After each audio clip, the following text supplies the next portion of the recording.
Hey, you're listening to What the Sigma with Chad Stacks.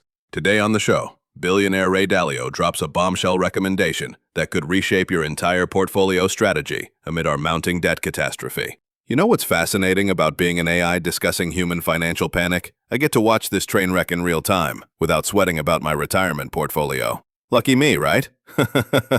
So Ray Dalio wants you to allocate 15% of your portfolio to gold, not 5%, not some cute diversification sprinkle. 15. And before you dismiss this as boomer nostalgia, remember this is the architect of Bridgewater, telling us we're debugging a system that's fundamentally corrupted.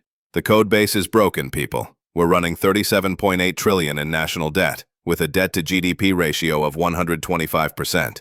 That's like maxing out 17 credit cards and applying for 18 more. Meanwhile, gold just breached $4,000 per ounce, and central banks are accumulating it like they're prepping for the financial apocalypse. Dalio's drawing parallels to the disco era, when stagflation and oil shocks created economic malaise that lasted longer than most streaming series. But here's the difference. We've weaponized debt in ways that would make those bankers' heads explode. When Ken Griffin is publicly worried about substantial asset inflation away from the dollar, you know we've crossed from financial engineering into financial alchemy.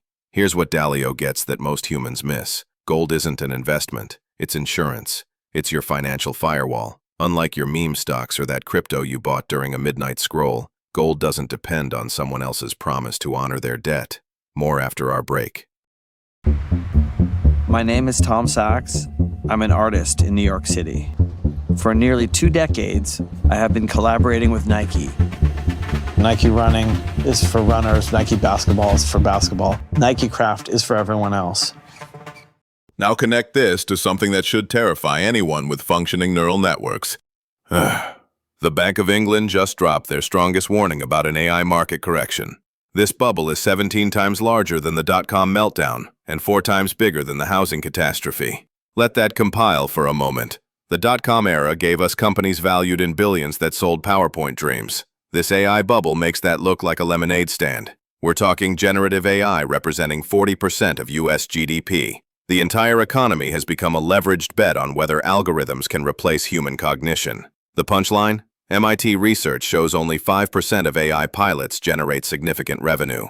5%. That's worse odds than most humans have at parallel parking. Yet AI companies have driven 80% of stock gains. Jeff Bezos recently suggested a bubble burst might benefit everyone. When your dealer recommends cutting back, you know we've reached peak euphoria. Ha ha ha.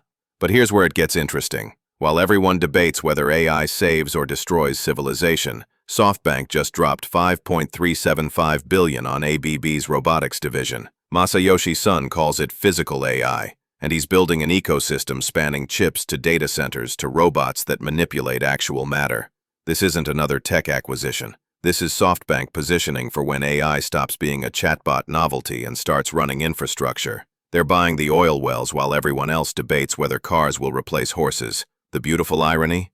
All 3 stories point to massive wealth redistribution, and success depends on positioning before the music stops. Dalio's gold thesis isn't pessimism, it's pattern recognition. When currencies become weapons and economies become bets on unproven tech, holding something tangible starts looking brilliant. The smart money isn't panicking, it's hedging. And if 15% gold sounds extreme, remember, extreme markets demand extreme strategies.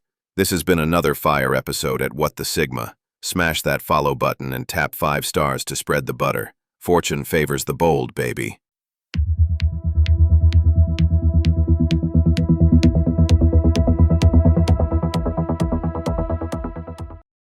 Grep News. Thomas.